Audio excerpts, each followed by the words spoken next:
बिस्मिल्लाहिर्रहमानिर्रहीम। अस्सलाम वालेकुम स्टूडेंट्स, उम्मीद है आप लोग खैरियत से होंगे। तो चैप्टर थर्ड साइज 3.4 तक हमने कर दिया था। आज हम कर रहे हैं 3.5 जिसमें real life problem based on variation. कैसे के वेरिएशन आपकी लाइफ में किस तरह वेरिएशन, जैसे कि वो एक एग्जांपल के थ्रू कह रहे हैं कि stone is dropped from the top of hill, the distance it fall is proportional to the square of time of the fall.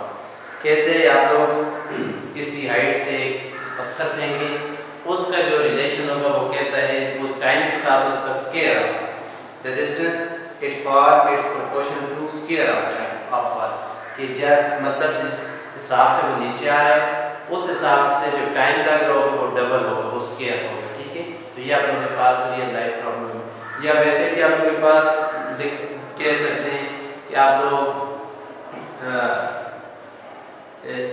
यहाँ से आपने सफ़र करके बाद में जाना है, तो यहाँ पर वेरिएशन किसकी आएगी, टाइम कितना लगेगा और आपका डिस्टेंस किस तरह का आएगा। जैसे यहाँ से बाज़ार में आप लोग सफ़र कर रहे हैं, वहाँ पर आपका टाइम चेंज लगेगा, वहाँ पर क्योंकि रश होगा। अगर आपके पास बिल्कुल फ्री स्पेस है तो वहाँ पर टाइम ज़्यादा लगेगा, इससे कम लगेगा। ठीक हो गया।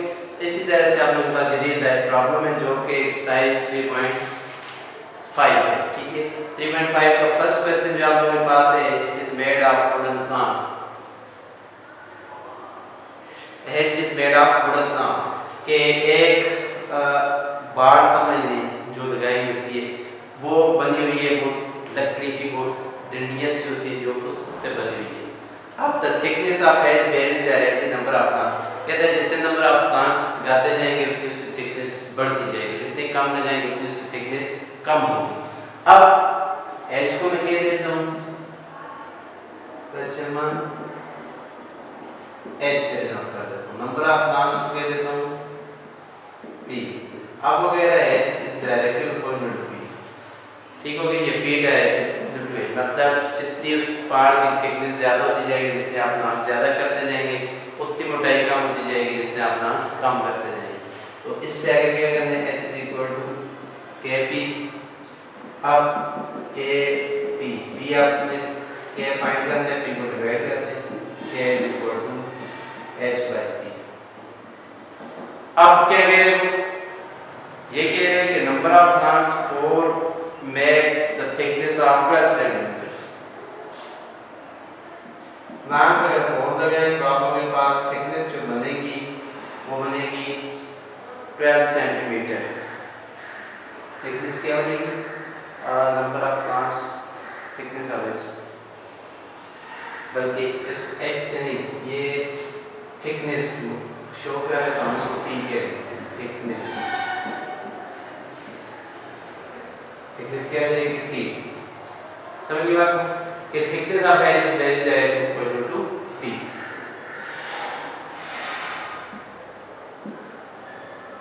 T is equal to KP और आपके पास T आ जाएगा। ठीक हो गया, तो क्या फाइंड करेंगे, प्लांट्स अगर 4 लगाएं तो थिकनेस उसकी बन रही है 12 सेंटीमीटर, तो K कैसे फाइंड होगा, 12 डिवाइडेड बाय 4, K आपके पास आ गया 3।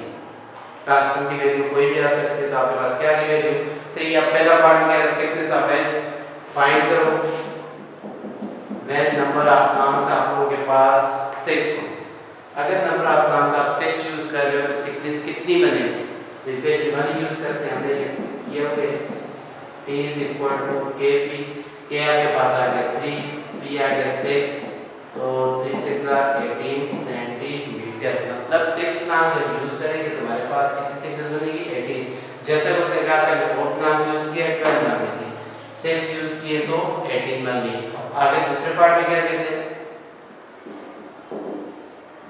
दूसरे पार्ट में ये कह रहा है कि number of plants when thickness of H is 9 centimetre. कितने नंबर ऑफ प्लांट्स हमें रिक्वायर्ड होंगे जब थिकनेस 9 सेंटीमीटर बन गई। ठीक हो गया, इक्वेशन 1 यूज करेंगे, A is equal to KP। P हमने फाइंड कर दें, K को डिवाइड कर दो, P is equal to T by K। T क्या है 18, तो आप लोगों के पास 3 आएगा, तो ये आप लोगों के पास आ जाएगा इससे। अब आप लोग जिस वक्त थिकनेस, सॉरी ये 9 है। जब आप लोगों के पास 9 सेंटीमीटर थिकनेस होगी तो प्लांट्स कितने यूज हो रहे होंगे? 3। मतलब कि 4 प्लांट्स यूज किए तो उसकी थिकनेस बन रही है मोटाई 12 सेंटीमीटर। अगर आपने 6 यूज किए तो थिकनेस कितनी होगी? 18। आप देखें रिलेशन बन रहा है, 4 पे 12, 6 पे 18 और 3 पे कितना हो जाएगा? 9। ठीक हो गया। तो ये आप लोगों के पास इस तरह से मतलब क्वेश्चन किए जाते हैं वेरिएशन की। आगे भी क्वेश्चन सेम है, मैं बता देता हूँ अगला क्वेश्चन क्या है।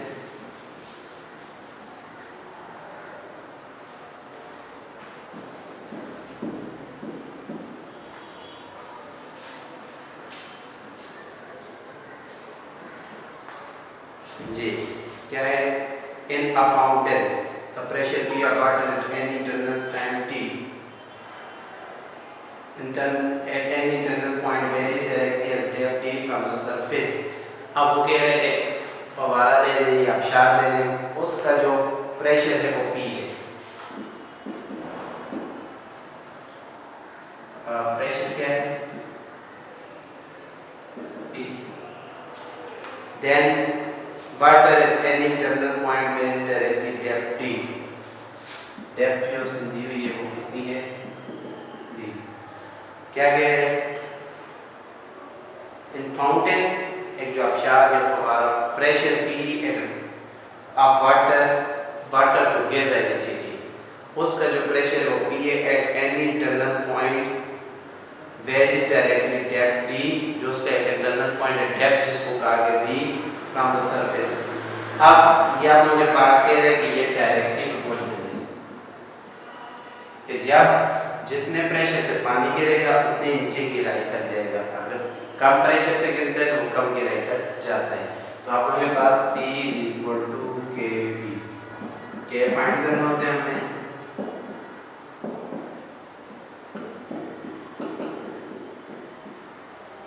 K = P/D।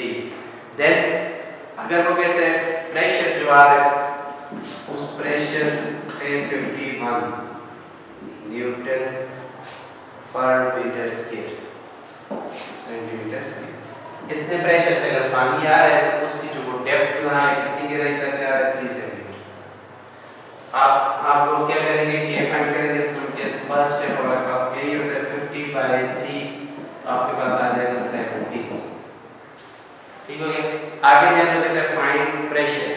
क्या फाइंड करो? प्रेशर। कितना प्रेशर होगा जब उसकी फाइंड प्रेशर जब उसकी डेप्थ कितनी हो जाएगी? 7 सेंटीमीटर। मतलब कितने प्रेशर से पानी गिरे कि वो डेप्थ जो गिराई तक पानी है वो 7 सेंटीमीटर हो जाए। तो इक्वेशन वन हम लोग यूज कर रहे हैं, P = Kd। K आपके पास क्या है? 17, D क्या है? 7। 17 × 7 63 प्रेशर का यूनिट है न्यूटन पर सेंटीमीटर स्क्वायर। सॉरी 63 नहीं,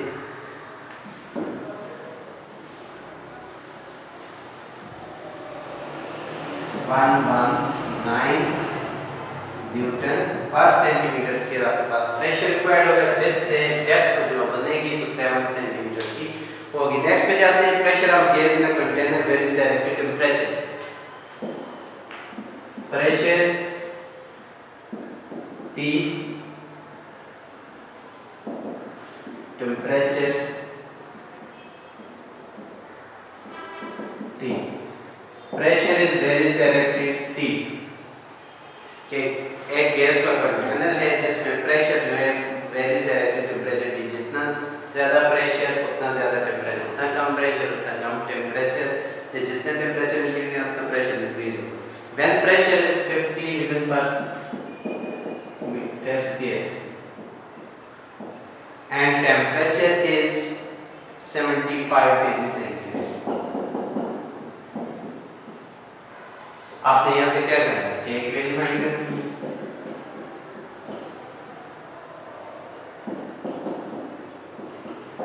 K फाइंड करना है तो P को बोथ साइड डिवाइड करेंगे, तो आपके पास आ जाएगा K = P/D। T की वैल्यू है 50, टी की वैल्यू है 75। ठीक हो गया। आपके पास क्या बन जाएगा? k is equal to 2/3। 25 2 are 50, 25 3 are 75, 2/3। अब क्या पूछ रहा है कि कितना प्रेशर रिक्वायर्ड होगा जब टेम्परेचर 150 डिग्री सेंटीग्रेड को पहुंच जाएगा। कितना प्रेशर रिक्वायर्ड होगा जब टेम्परेचर 150 डिग्री सेंटीग्रेड हो। तो यहाँ पर 75 था, यहाँ पर 150, प्रेशर यहाँ 50 था, तो यहाँ मस्ट बी डायरेक्ट क्या हो जाएगा? ये 75 है, इसका डबल हो गया 150, ये 50 है, ये भी डबल होगा, कितना हो जाएगा? 100। देखते हैं 100 आता है कि नहीं। इक्वेशन का यूज करते हैं। P is equal to KP। P is equal to K आ गया 2/3 150। तो ये आपके पास आ गया 50, 52 100। तो आपके पास 100 निकालना है, क्योंकि 75 है 50 है, टेम्परेचर डबल करो तो प्रेशर भी क्या हो जाएगा? डबल हो जाएगा। डायरेक्ट रिलेशन है, कम करेंगे कम हो जाएगा जी। Question number 4।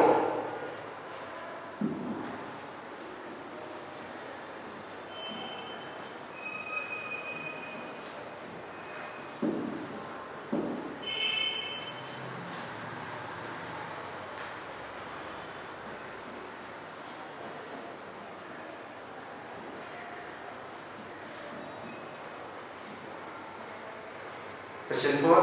If 8% complete a work in 10 days, if person कितने हैं? 8, वर्क कितने दिनों में कंप्लीट करते हैं? 10। ठीक हो गया। How many days would 10% take to complete the same work? Person का दिया आपने कितने? 10। वर्क कितने में होगा? अब यहाँ पर आपको एक चीज नजर आ गई होगी कि यहाँ उसने डायरेक्टली यूनिवर्सिटी का जिक्र नहीं किया। पर्सन 8 दिन 10 दिनों में काम कर रहा है, 8 बंदे 10 मिनट में काम कर रहे हैं। मैं पर्सन बंदे ज्यादा कर 10 होते तो क्या ये भी ज्यादा होगा? नहीं, आप एक काम तो कम दिनों में खत्म हो जाए, ज्यादा हो गए। ये कौन सा रिलेशन होगा? पर्सन P वर्क W का, ये तो हो गया इन्वर्सली रिलेशन। क्यों? क्योंकि पर्सन ज्यादा करोगे वर्क कम दिन लगेगी। आप यहाँ पर बल्कि ये वर्क नहीं 10 days, person eight to complete a work 10 days। ये पर्सन आप कितने के 8% 10 days, 8% ये डेज आ गए। कितने देर में खत्म कर रहे हैं? 10 दिन में। पर अगर पर्सन 10 कर दे तो कितने डेज में खत्म होगा? कम दिन लगेंगे ना। तो यही बात है, इसको डेज को डी कर देते हैं। तो आपके पास क्या है? P industry proportional to D, क्योंकि पर्सन ज्यादा है डेज कम लगेंगे, पर्सन कम हो गए डेज ज्यादा लगेंगे। तो ये आपके पास इनवर्स रिलेशन है। P is equal to KD, P is equal to D के इक्वेशन, इसको मानते हैं। क्या फाइंड कर रहे हैं? T की वैल्यू क्या है? Person A days 10, 8 multiply by 10 कितना हो गया? 80। देन आपके पास आ जाएगा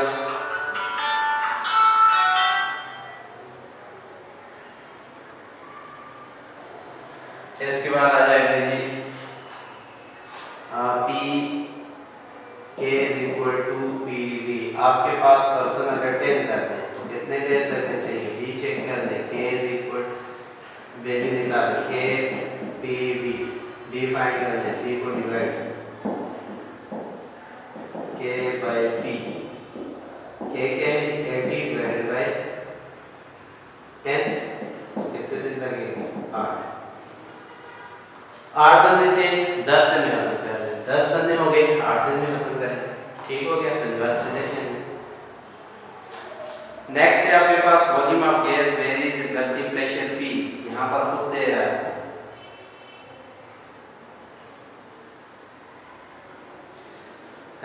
वॉल्यूम ऑफ गैस वेरीज दस्ती एज प्रेशर P। ये तो आपको फिजिक्स के अंदर भी ये चीज़ पढ़ी होगी कि वॉल्यूम ऑफ गैस जो है वो वेरीज इन दस्ती है प्रेशर P। 5वां question, volume V varies inversely as pressure P। जितना वॉल्यूम ज्यादा हो उतना प्रेशर कम होता है और जितना प्रेशर ज्यादा होगा उतना वॉल्यूम कम होगा। V is equal to Kp K by P। K is equal to P cross multiply by P हो जाएगा। यहाँ पर उसने वैल्यू आपकी दी हुई है P 300 है, P 4 मीटर क्यूब है और आपने यहाँ से फाइंड कर लेना है कि फाइंड प्रेशर P फाइंड करना है और वॉल्यूम आपको 3 मीटर क्यूब दिया हुआ है। इसी तरह से आपने कर लेना जिस तरह अभी क्वेश्चन किए हैं। अब आपको अगले क्वेश्चन खुद करने होंगे।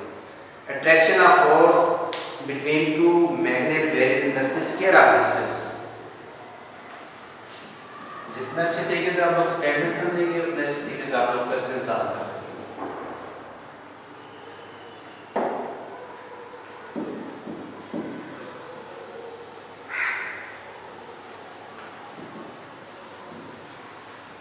जी volume of gas V varies in the pressure P। ये तो हो गया sorry. 6 attraction of force F और डिस्टेंस T।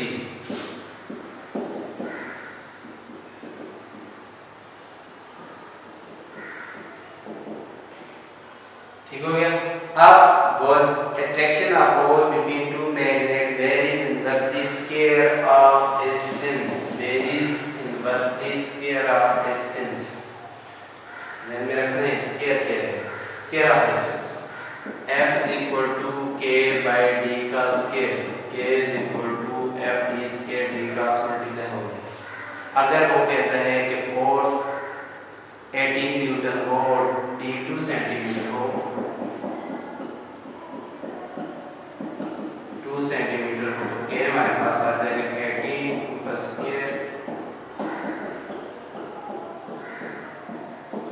K आ जाएगा 72। आगे चलते हैं तो कहते हैं F is 18 न्यूटन। फोर्स अगर 18 न्यूटन हो और D 2 सेंटीमीटर में K find to find the distance. Find the distance और attraction of forces to Newton। जी कौन से F इक्वल टू इस पे इक्वेशन के तो K is equal to FD। Find अपने D करना है।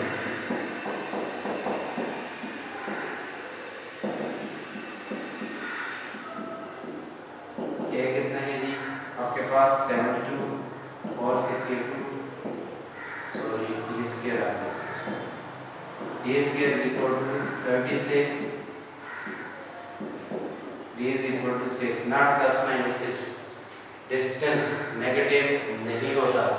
आपके पास फोर्स 2 न्यूटन हो तो डिस्टेंस उसका कितना हो जाएगा 6 हो जाएगा। ठीक है क्योंकि इन्वर्सली आपने फोर्स को क्या किया, फोर्स यहाँ पे कितनी थी 18 न्यूटन थी, फोर्स को कम किया, फोर्स 18 न्यूटन थी, डिस्टेंस 2 था।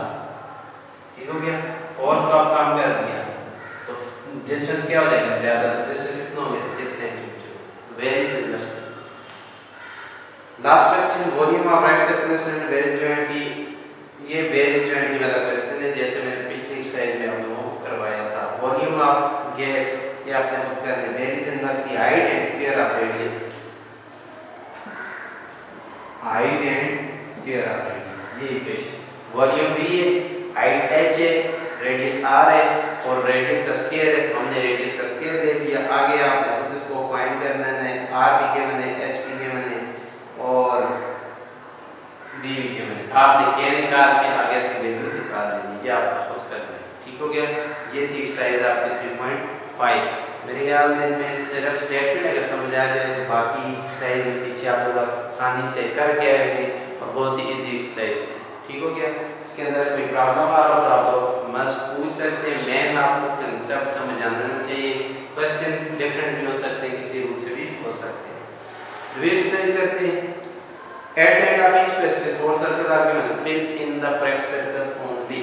Direct variation between A and B expressed as A is equal to B, A is equal to 1 by B, A directly proportional to B and the proportional to B. वो direct variation को पूछे तो option C आएगा।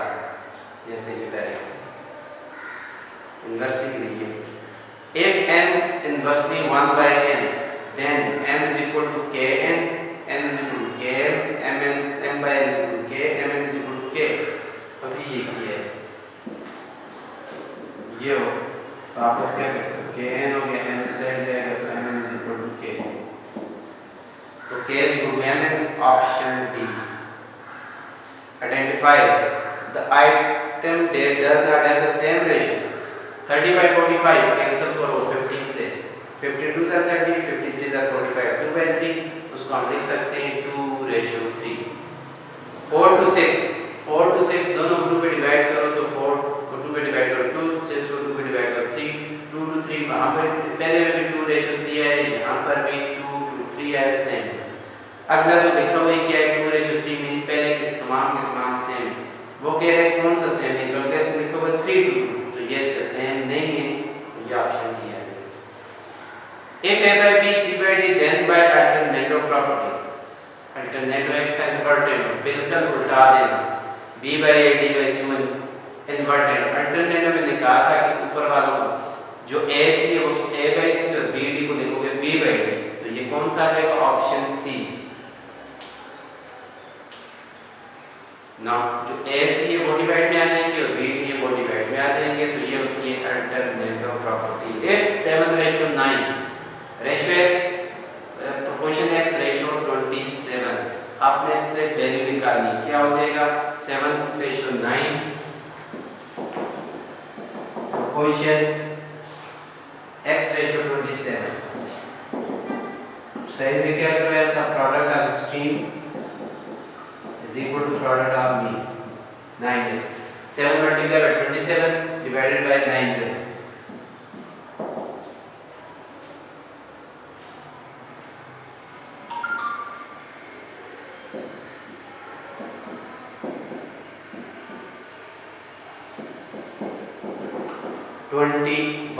आपके पास option A आ जाएगा। The third proportion of x and y is, third proportion of x and y is क्या है, तो आप लोगों को पिछले एग्जांपल में मैंने एक क्वेश्चन करवाया था कि थर्ड प्रोपोर्शन कैसे फाइंड किया जाए। आप इसमें लेट कर दें z को थर्ड प्रोपोर्शन और y रिपीट हो जाएगा, कैसे x और y दो proportion, let z be the third, x y z इन आगे हमें थर्ड फाइंड करते हैं, z फाइंड करते हैं, तो कंटिन्यूड में बिट रिपीट हो जाता है z, product of extreme is equal to product of mean. तो आप z फाइंड कर लें, x को डिवाइड कर दें, z is equal to y square by x, y square by x, option आपके पास यहाँ पर बन रहा है c, y square by x। if x directly proportional to y, inversely proportional to y and y inversely proportional to z, then तो ये भी आप लोगों के पास एक एग्जांपल है जो कि पेज नंबर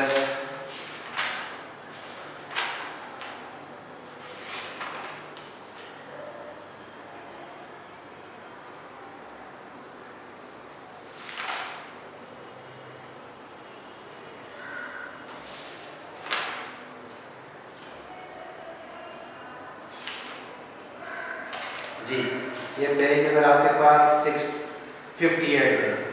इस एग्जांपल में उसने कैसे किए हुए, x directly proportional to y proportional to y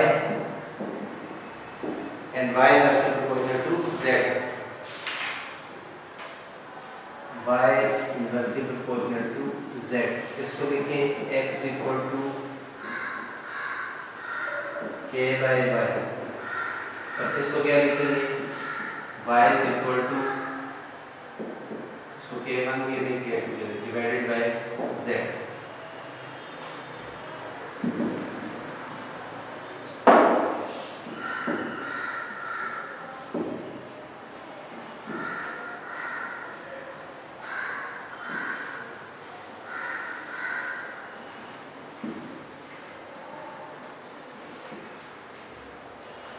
जी इसको लिखा x equal to k1 by y, इसको लिखा y equal to k1 by k2 bye